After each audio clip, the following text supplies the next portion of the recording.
On today's show, we gotta get to the Outback Steakhouse. I would watch The Terminal on a loop. You just end up pissing in the sink or something like that. Swiss Family fuck! I was feeling a little itchy down below. Hey folks, this episode of Rico and the Man is sponsored by the new movie Queen of Bubbles. From the visionary director of Adriana Martino, Queen of Bubbles follows a young girl played by Lucia Martino coping with the change of season and must choose between good and evil before the last bubble pops. Gene Shalit, who just turned 100 by the way, calls the film a tour de force in movie making, while Richard Roeper raves, "No trouble in this bubble, 4 stars." Queen of Bubbles opens this Friday in theaters everywhere and is rated R. Spring has officially sprung, which could only mean one thing. The Bubble Queen has arose. Some know her as the Bubble Master, others as the Soap Queen, but I know her, surprise, as Lucia Martino. Bubbles arrive! I'm the Queen of Bubbles. You know, that's one of the few movies that I'm actually looking forward to seeing in the theater.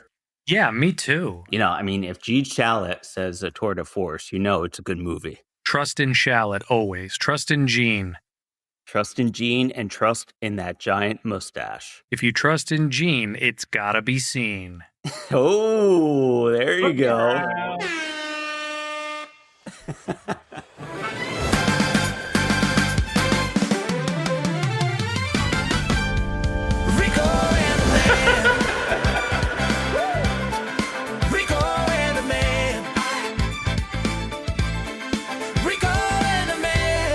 you're listening to Rico and the Man with Rob Tregler and Peter Martino.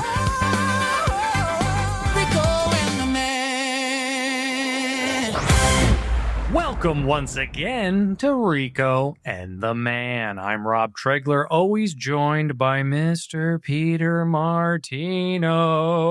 Hey, howdy, hey. Peter Martino in the house. Rob Tregler in the house. We're both in the house. Who else is in the house? We got Alan in the house. Boo. Alan in the house. Get your fat ass over here. Shake that moneymaker. Shake that motherfucking money maker, Alan! Did it move? Not 1 inch. Not a finger. Didn't shake shit. Anyway, hi, Pete. How are you? Hey, great. How are you, buddy? I'm okay.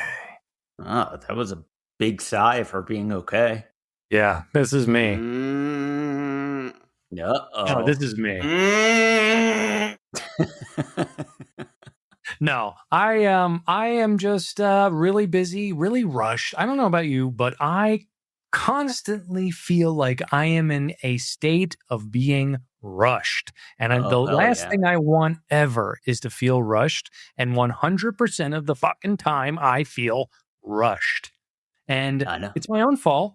It's my own fault because on a Sunday after fucking noon, when I have nowhere to go, I'll be sitting in traffic being like, come on, let's go. And I got nowhere to go. Like, I literally have nowhere to be. No time, no nothing. And it's like, let's go. Like the other day, I was at a light with a fucking minivan in front of me with a bunch of kids in it. And like the light changed green. I have nowhere to go, but they're not moving. And I'm like, let's go, you fucking Swiss family fucked. Move, you little shits. Move, you little fucking pieces of The same way, by the way, as far as like rushing, and I think I know the reason why we're both like that, and I think it has a lot to do with the kind of work that we're in, because we're always constantly looking at the time, whether it's, I mean, in my case, like trying to catch it, the certain train at the certain time, or all these Zoom meetings that we have throughout the day, and I'm sure you're the same way. Oh my God. So you're always looking at the time. All right, what do I have next? What's going on? What's happening this time? So I think a lot of that definitely bleeds into our personal life, where we should be more laxed and easygoing. But It's not. It's like it's ingrained in our brain and in our DNA now, and we're always going to be rushing. Always Russian. Always Russian rushing roulette. to nowhere. Russian Yup, to we nowhere. gotta get to the Outback Steakhouse. Gotta go. No more blooming onion. When fucking onions.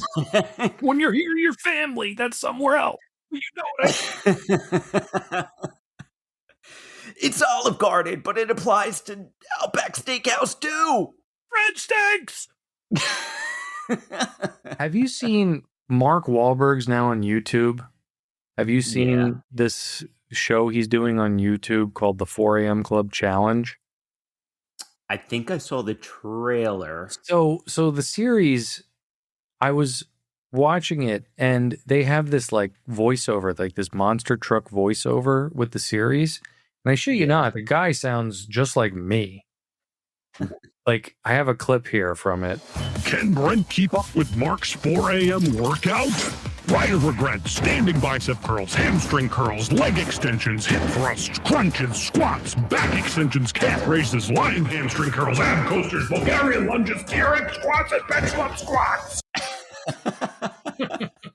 It sounds like you when you're doing Peter Marino. It does sound like it's like, Right? hey, what is it? I love squats. It's the 4 a.m. Club with Peter Marino. Yeah, seriously. Doing Bulgarian lunges, pendulum squats, asshole twists. Hey, I love Mark Wahlberg. I love Mark Wahlberg in the 4 a.m. Club Challenge. Bulgarian lunges, squats, pull-ups, asshole twists, gaping anus. Why did they decide to do that kind of voice for it? Did they try to make it sound like a monster truck rally thing? I guess that was the thinking. I guess it was just like, because it's hilarious. It's not serious at all. Like, right. I guess they're trying to appeal to the younger YouTube, because all his guests are all like famous YouTube stars. So it's, I guess. Well, that's what I was going to ask you. Yeah, that's the thing that I saw with all the young influencers that my kids watch. I was like, they should probably watch this show. Yeah, they should. Because it's like all those kids, every one of these YouTube creators, it's the same thing. It's like, I ate pizza in every city. I went to the most abandoned houses all over the world. They all use the same sound effects. Oh my God. Videos. Yeah. It's so annoying. The thumping sound, the doom. Yep. The other one they use ad nauseum is bruh. Yeah. Bruh. Adriana's always saying that now. Is she really? Oh, please. Yes. God, how old is she now? 12. Damn, 12. It's rough, dude. Man. You're getting into the danger zone. Highway to the danger zone. I saw this great video, and it's so funny. Like, I love this person's voice, and it is the dumbest question, so they really do have a great response to this, but I just have to play this clip really quickly. It's like two people on a ghost hunt. If there's any ghost in this room, are you alive or dead? What the fuck kind of question is that? Damn it, if it's a ghost, it's dead! I was like, how many times when we have Paul on could we say, What the fuck kind of question is that? We just turned into this old, angry Southern woman. Yep. I just had to play that real quick. I got something in the mail the other day. Oh, yes. Look out. Yes. Oh, no. Oh, no. It was a save the date from one Mr. Bingo. Rob Tregler. Yes. And one soon-to-be Mrs. Rob Tregler. Ding dong, ding, ding. Very dong, exciting. Ding dong, ding dong. Yes, you got it. That's awesome. The save the dates, or the STDs, as everyone likes to call them. And I'm like, wow. Call them that. I was feeling a little itchy down below after I opened it. No, yeah, very exciting. Another, another feather in the cap of wedding planning on your end.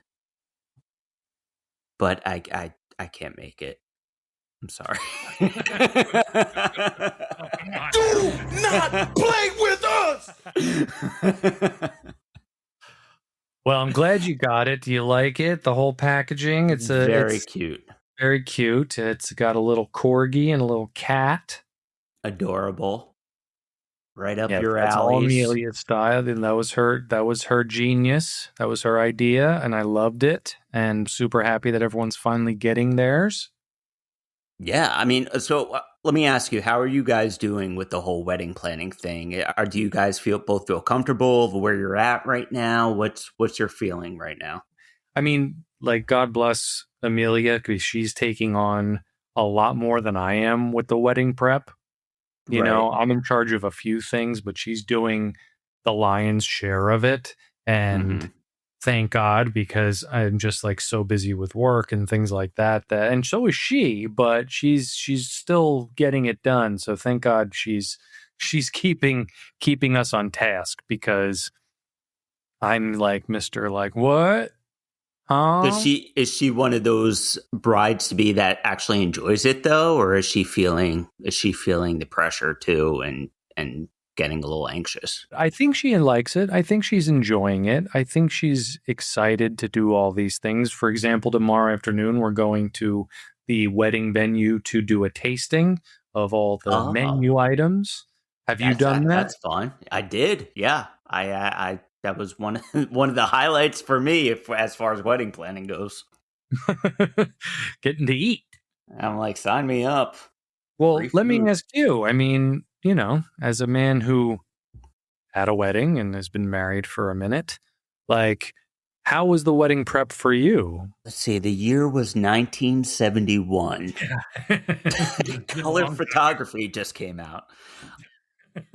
We had just landed on the moon. Yeah. No, yeah, it was stressful. I'm not going to sugarcoat it. It was, I think I honestly, in all honesty, and not to scare you, I think I had one of my first panic attacks planning the wedding.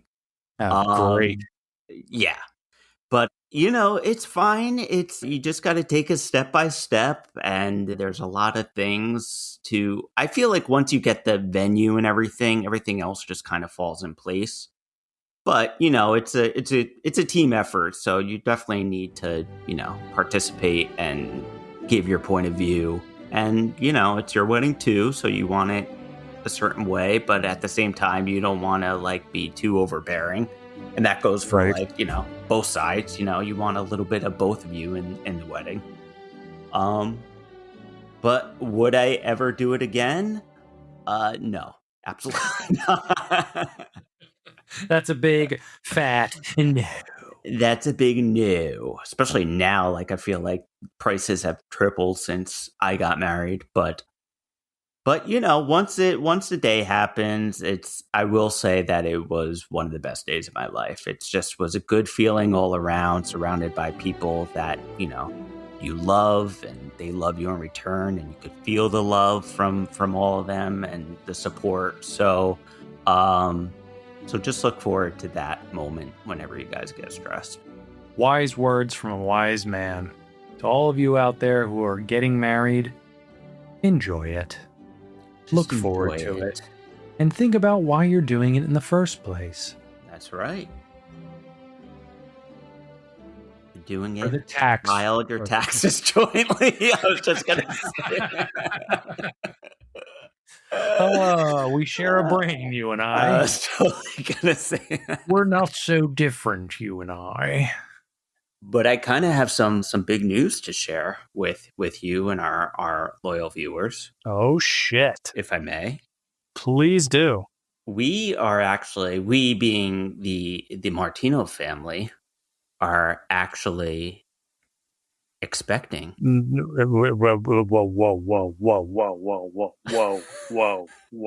Whoa. Stop the clock. Guys, everyone back. Get out of the room. Everyone out of the room, please. Who's everyone? Now, is this a joke? Are you fucking with me? Is it going to be like an animal or something? This is not a joke, and it is going to be an animal. Are you this serious? Saturday, the Martinos are going to get the new addition to their family, a little Cavapoo, Are you ready for the name? You'll put this drum roll in post, I hope. Yes, I will. Drum roll, please.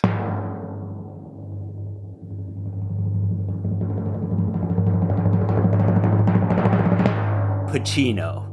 Our Cavapoo Little Pacino. Congratulations. Oh my God, that is huge news. That is actually huge It's news. very If you huge know news. anything about Pete and how much he hates animals, True. you would know that this is huge news. No, I'm kidding. But that's great. Yeah, no, and Rob is lying. I love animals. I'm fascinated by them, but I never grew up with animals. I never grew up with a dog or a cat or anything like that in the household. So it's new waters for me, and it's new waters for Steph too, and the kids obviously. Yeah. So a lot of changes, a lot of things we're gonna have to get used to and adjusted, but we're all very excited. And yeah, Saturday is the big day, so we made sure that we have everything stocked up. We made a trip to PetSmart to get a bunch of cleaning supplies at the behest of me, and then Yes, at the best, yes. and a bunch of For sure. toys, and I mean, it's like shopping for a baby. You just have to get everything. Oh yeah, the of bed course. and everything else. So. But I know that you and Emilia have dogs, and I'm asking a lot of people the same question, but I just want to know if you guys have any advice that you would like to give to us being a new dog owner.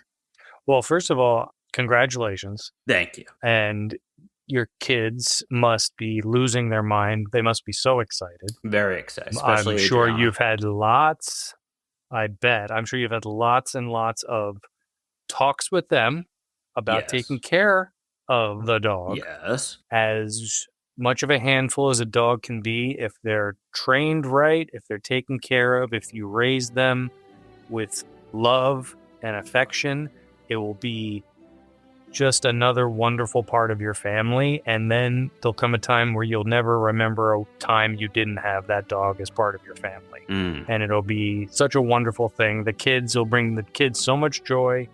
It'll bring your family so much joy if you train it and you raise it right. If you don't train it and you treat it like shit, you're in for a long, long, shitty journey. And when I say shitty, I mean that literally. Yeah. Well, that's what I hear. And that's part of the reason why we wanted to get a dog this time of year when Steph is a teacher. So she is home from school. The kids will be home from school. So we just didn't want to start it out by leaving a dog home by itself for 7 hours. So it's just a matter of getting our daily routine in gear with the pup, with little Pacino. Little Pacino. So I can't imagine who came up with that name. It actually wasn't me. It was actually Steph. Really? Yes, it was. She saw it somewhere, and I was like, "That's it." I was like, "That's definitely it." One of my favorite actors ever. So I'm gonna have a little puppy going around saying "hoo-ah." Bark. He's a cutie. Your new son. You always wanted a boy. Now you have one. Well, that was my one request, is that the dog has to be a boy because there's too much estrogen in this house. So I needed something to. Yeah, not to alienate our female listeners, but when it comes to boy and girl dogs, I've also noticed a trend that boy dogs are much sweeter than girl dogs. No offense to the lady dogs, but girl dogs tend to have a little more of an attitude. I'm not saying it's a female thing, but I'm kind of saying it's a female thing. I assume anytime you have guests over, you're going to say hello to my little friend. Oh, yes. I've already made that joke. You know me all too well. I do. Wow, so they must have made you an offer you couldn't refuse. Oh, the hits keep coming. He's back, ladies and gentlemen. Throwing. What else? What else? Yeah. There's not too many other ones I can pull out of my ass. But. Yeah. But no, we got his little name tag today, which was very adorable to see Pacino on there. So yeah, it's exciting, but it's nerve-wracking too. I'm very anxious, and I just hope everything goes well. That's all I'm going to say. Yeah. Just got to make sure that the kids know that it's not a toy. It's a living, breathing creature that needs to be taken care of. You don't want to be the guy having to take it on a walk in the snow alone. Yeah, exactly. Like we told the kids before we got it, like, listen, guys, we got to clean the house, make sure we pick everything up, because puppies like to chew on things and they have like a lot of toys and Legos and everything else lying around the house. And tonight it was so adorable because I was the one that was cleaning up for the dog. While they were watching TV. So yeah, that's my those are my kids listening. Now, are you going to crate the dog? Have you figured that out as far as puppy training him and potty training him and all that? Yep, we're definitely going to crate the dog. Because at first, that the puppy's going to be like, every time I think I'm out, they put me back in. There you go. You got another one. My writers over here just running in with new lines for me. Jackie the Joke Man Martling. Jackie the Joke Man Martling, who we had on the show back in 1987 on Rico and the Man. Go to the archives. When he was hot. Good interview. Well, that's amazing. That is huge news. I'm blown away. I was just talking to Emilia the other day about pets and if you were ever going to get a pet. And I said, I don't think that's ever happening. So This is wild. You think little of me, Robert.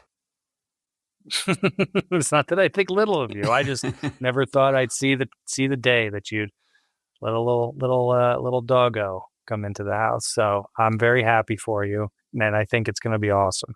Well, I mean, I used to clean up your shit all the time in college. So what's the difference if I get a dog? That's true.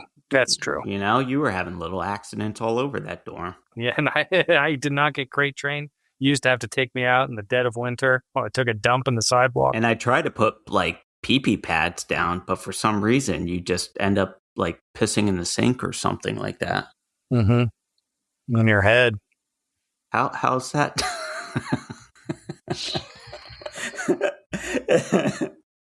But yes, no, we're very excited, and I'll have to keep you posted because this is our big summer adventure. I already told that the kids, we're not going on any vacations this summer. This is it. The Pacino is your vacation. So while you and I were away, both of us were able to see a handful of movies. Yeah. While we were off on our hiatus, and I know that you finally got to see Masters of the Universe. Yes, I finally got to see it. I, with the dog coming and everything, I knew that if I didn't go soon, I was never going to get out to see it. So I was like, let me just pick a Saturday. I'll go by myself, which I did because the girls had no interest in seeing it. So I went solo. And you went by yourself? I went by myself. Yep.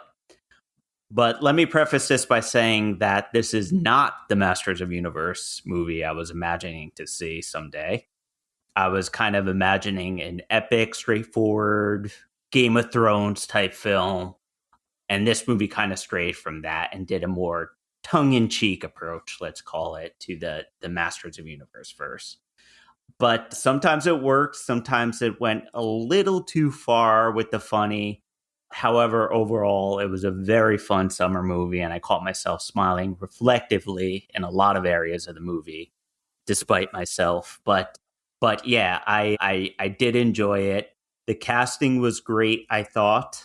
The girl that plays Tila was like, oh my God, dude, I think I sent you a picture of her, but she is, besides being beautiful, she's like, a very good actress. The guy playing He-Man, I thought, did a good job. And even our pal Jared Leto did a good job as Skeletor. So I thought the casting was spot on.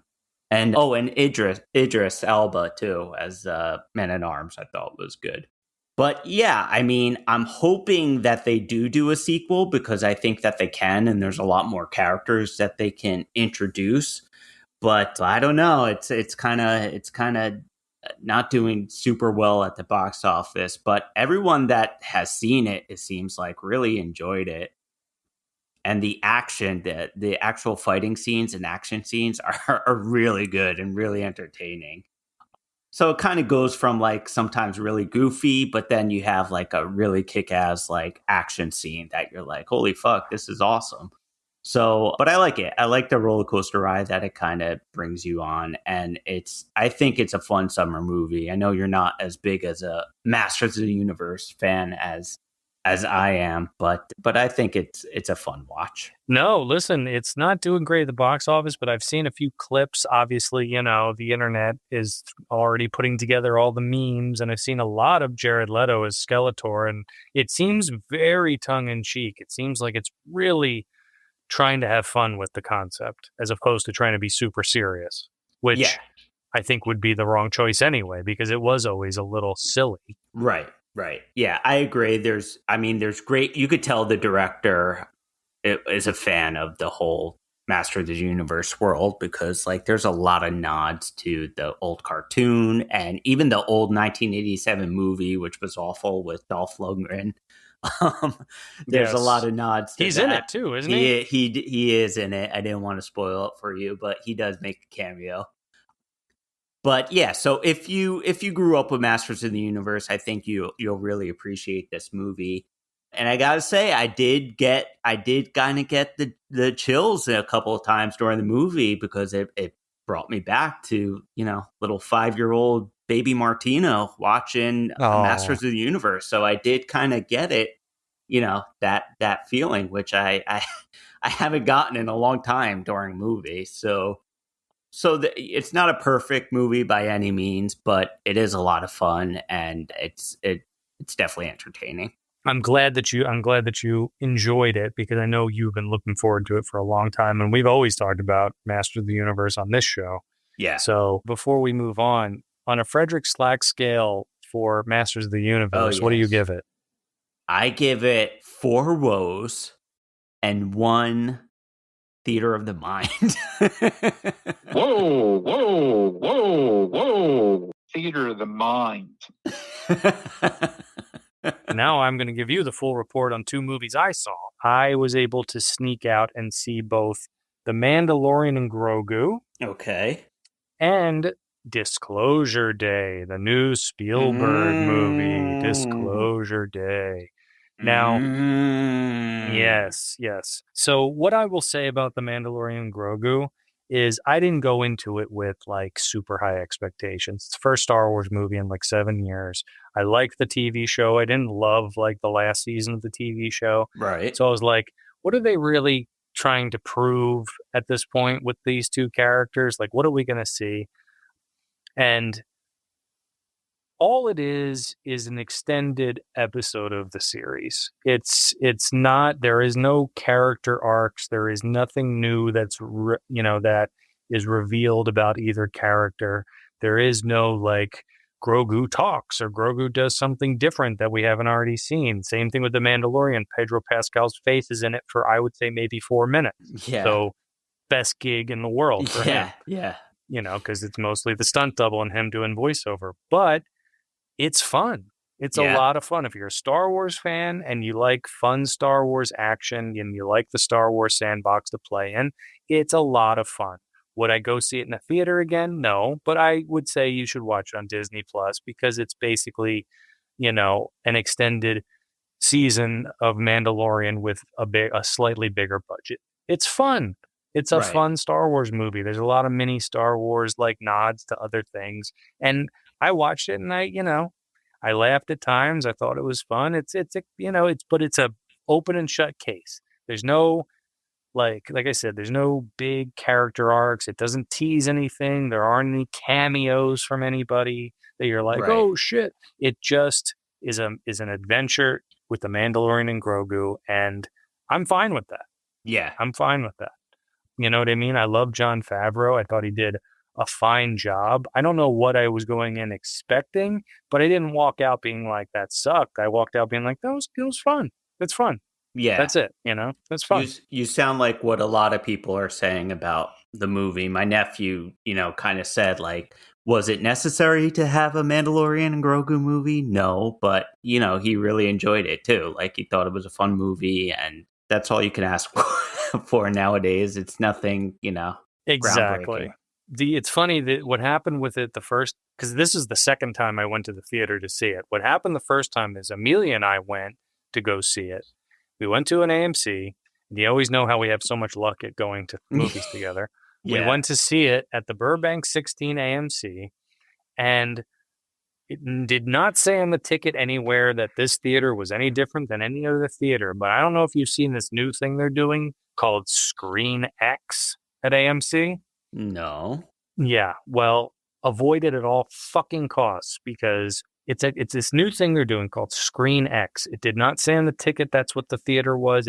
There was no, upfront thing that said this movie is going to be in Screen X. Yeah. And what it does is it projects the movie not only on the screen, but on the walls of the theater as well.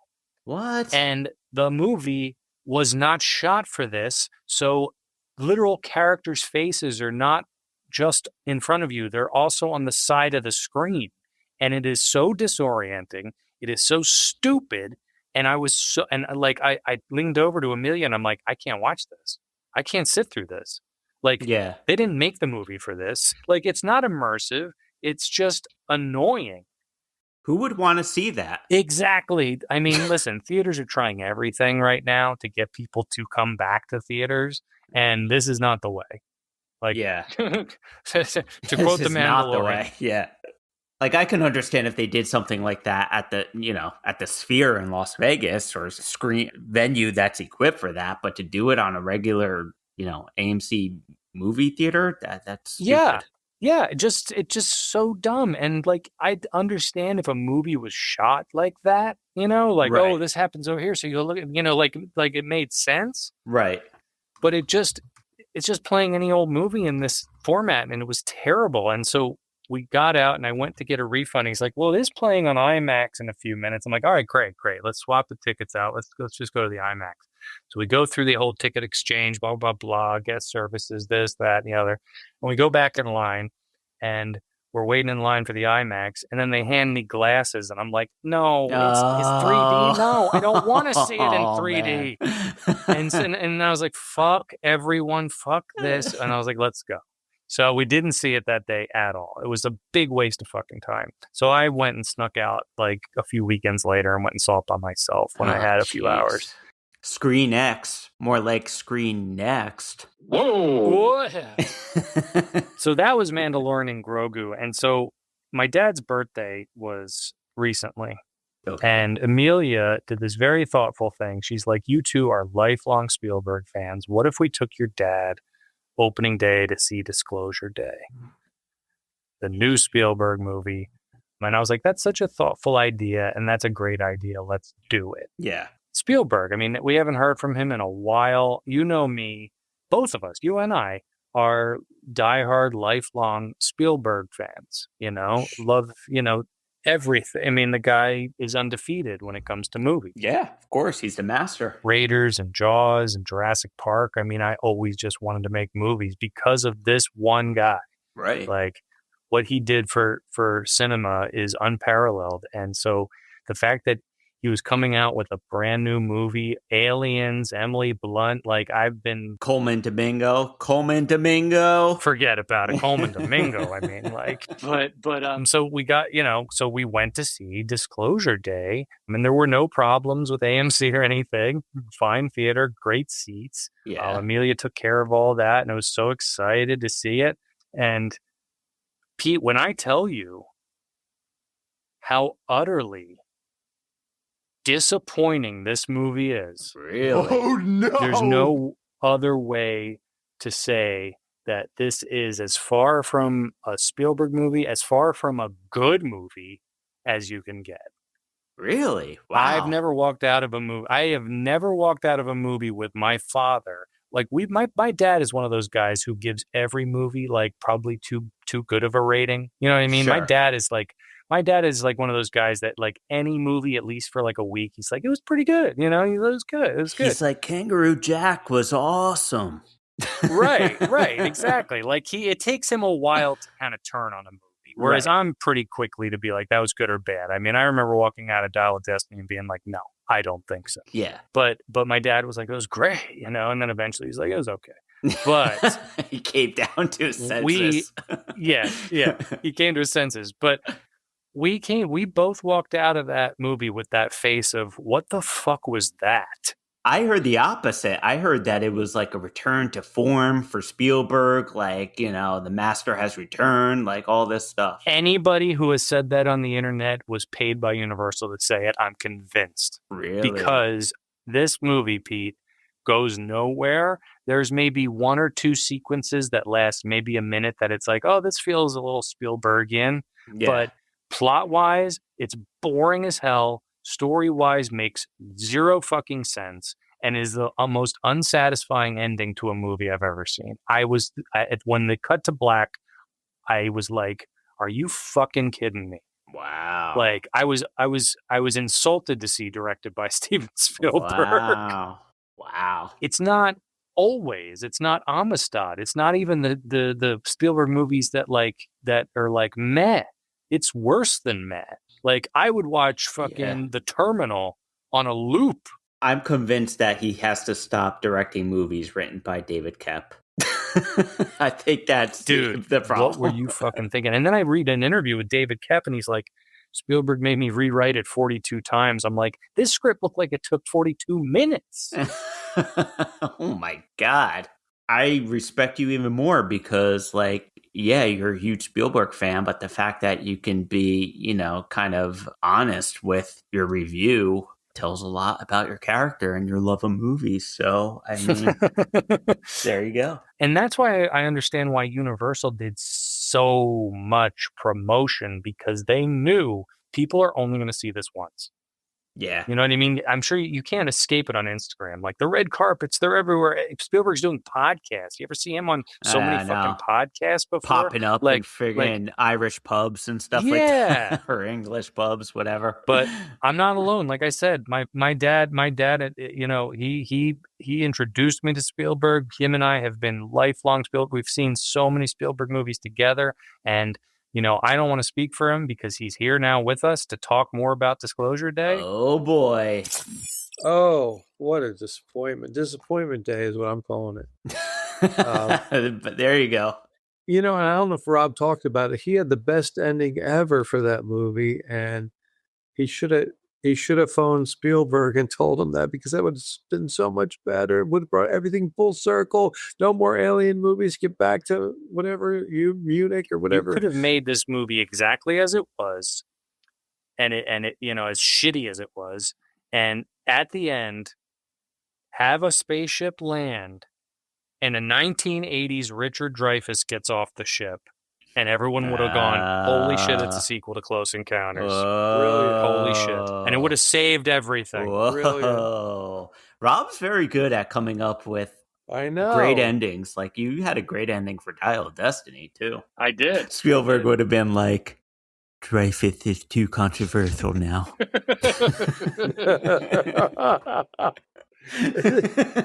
But no, Dad, because I've been going off about this movie to Pete, but I want to hear your thoughts on it, because I told him we walked out of the theater. It was the first time you and I ever walked out of the theater and looked at each other and went, what the fuck was that? I know. I told Rob, this movie could have been directed by anybody. Yeah. It didn't have that Spielberg feel, there wasn't a holy shit moment that we always look for in a movie. Sure. I can't tell you, there's got to be at least 30 shots of a bunch of black cars pulling out of somewhere for no. That's true. I kept saying to myself, all right, it's got to get better. There's got to be that holy shit moment, or whoa, Spielberg's back. But I'm sorry. Rob walked out of the movie, and I said to him, well, I'm not buying that one on Apple TV. And he goes, and he said, I don't think I'll ever watch it again. And I kind of agree. I'm good. Yeah. A movie like Project Hail Mary, which came out 2 months ago, is a multiple watch movie. It's a really well done movie. I can name Sinners. I can name a bunch of movies over the past year that I would watch more than one time. just to enjoy the filmmaking and the process. But I don't know. It's like he was absent during this or something. I don't know how to explain it. It's just like, I felt like saying, did you watch this, Steven? Yeah. Seriously, I almost felt like he did it on purpose. Like, I almost felt like he was like, I'm Spielberg and I can make a shitty movie if I want. Yeah. Like, just testing us. And what sucks more than anything is there's nothing worse than when you have a really captivating, very, very, very good and deep performance by your lead actress in a movie like this. Because Emily Blunt is fantastic. I love her. And she tries her ass off she's great. She's great in the movie, and the movie just does not do her justice at all. She's the best thing about it. Yeah. I love her. I always loved her. There's certain movies that aren't very good to me that I will go back and see in the theater a couple times, hoping that maybe I missed something. I will not give this one a second watch. Like, I saw Phantom Menace like 4 times in the theater. I saw Dial of Destiny 4 times in the theater. Yeah. It didn't get any better, but at least there was some fun shit in there to watch. Right. It's got 80% on Rotten Tomatoes disclosure day. Bullshit. Right. I'd give it more like a 51. Yeah. That's my barometer. Like, anything over 50, I'll watch. Yeah. I'm hoping that he has one last like blockbuster, like old school Spielberg movie before he, God forbid, passes away or retires or whatever else. Because he's almost 80, so he's definitely up there. You want them to go out on a high note. The other thing too, I was like, well, even if the movie's not good, we're going to get one more great Johnny Williams score. And even that was disappointing. Is not great. I'm sorry to report. Yeah, I'm sorry to report that Disclosure Day sucks.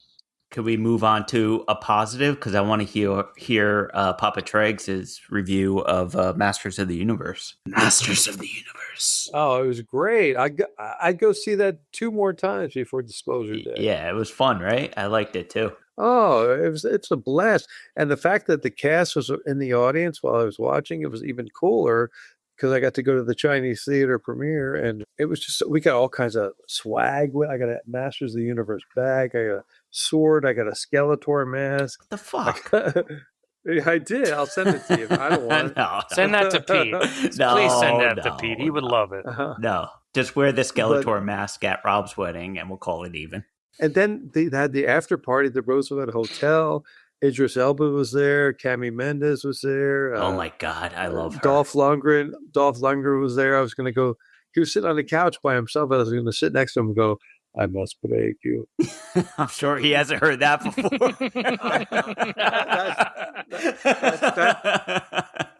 That's why I didn't do it. I mean, killer seats. We were sitting with like the rich people, the first like 10 rows of the Chinese theater. So we were super close. And no, I dug it, man. I laughed a lot. It has a great sense of humor about it. You know what I mean? It doesn't take itself too seriously. Yeah. And that could, I said to Rob, like, I kind of alluded that could go either way. Like, sometimes it could go too over the top, like with the silliness and everything like that. But overall, I thought it maintained it pretty well. And it was just a fun movie. Doesn't it feel like an 80s movie? Oh, yeah, absolutely. Totally. And I'm so bummed because I'm watching the box office and it's like, it's tanking. And I'm like, this is a good movie, people. Forget the Minions or whatever the hell else is out there. Yeah, I know. I don't know. People are missing it's a good theater experience. Yeah, Pete went by himself and loved it. Yeah, you don't need to be with anybody. It's just it's a lot of fun. And the fact that it has like one of my favorite actresses in it. She's barely in it, but she was there at the premiere and I was like, I gotta find her. Marina Baccarin. Oh my God. Yeah. Oh, she's so beautiful. I remember her from Homeland and Deadpool and there's a lot of hotties in this movie, actually. Well, Alison Brie was there too. I know. That's what I'm talking. That her too. I know. And she was at the Roosevelt Hotel and she was with Dave Franco and Dave looked at me. I just nodded and gave him a smile, but I didn't want to bother them, but I would love to talk to the two of them. Papa Tregs goes up to Alison Brie and is like, I must break you. She's like, what? I'm like, what the fuck's wrong with you? Rico and the man. Rico and the man. Thanks for listening to Rico and the Man. Don't forget to follow us on Twitter at Rico and the Man and subscribe to our YouTube channel. If you love the show, be sure to leave a review on Apple Podcasts. And if you hate the show, fuck you. Rico and the man. For more Rico and the Man action, go to ricoandtheman.com.